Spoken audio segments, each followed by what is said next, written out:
မင်္ဂလာပါရှင်ဒီရမိုင်စုမှာကြိုဆိုလိုက်ပါတယ်ဒီနေ့မှာတော့သမင်းမိန်စီမဲအပြင်လူကြိုက်လဲများတဲ့ငပြင်းမဟင်းချက်နည်းလေးကိုမျှဝေပေးသွားမှာပါချစ်ချင်းဆက်ဆက်နဲ့အနှစ်လေးကစီပြန်ပြီးခြံနဲ့နံမမွေလေးနဲ့မို့တကယ်ကိုကရင်တွေးစီမဲဟင်းလေးတစ်ခွက်ပါပဲအရင်ဆုံးလိုအပ်တဲ့ပဝင်ပစ္စည်းလေးတွေကိုကြည့်လိုက်ရအောင်ရှင်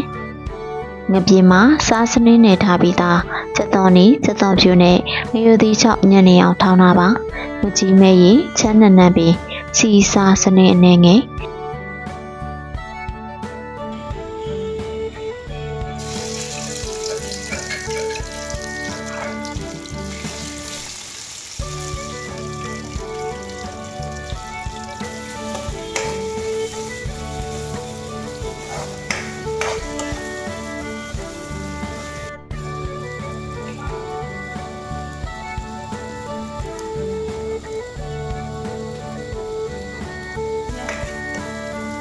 စီတက်တာလေးနံမွေးလာပြီဆိုရင်တော့စားစနင်းလေးနဲ့ကြိုတင်နေထားတဲ့ငပြင်းမတွေကိုထည့်ပါမယ်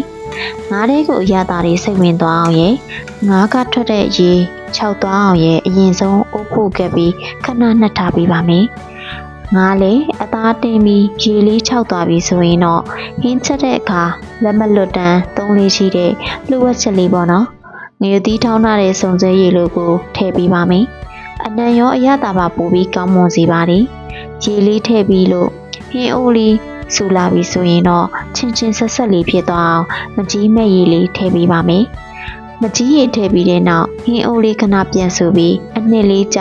စီလေးပြန်လာပြီဆိုရင်တော့အနံလေးမွေးကြိုင်သွားအောင်ချမ်းနံ့နံ့ပင်လေးပုတ်ပြီးလိုက်ပါမယ်ရှင်အခုဆိုရင်တော့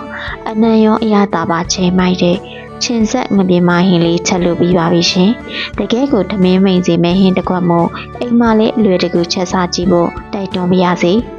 ဒီဗီဒီယိုလေးကိုသဘောကျရင် like and subscribe လေးလုပ်ပေးဖို့မမေ့ပါနဲ့အောင်နော်နောက်ထပ်လည်းအရသာရှိတဲ့ဟင်းချက်နေတွေမျှဝေပေးသွားမှာမို့စောင့်မျှော်ကြည့်ရှုပါအောင်အားလုံးပဲစိတ်ချမ်းသာကိုယ်ကျန်းမာရှိကြပါစေရှင်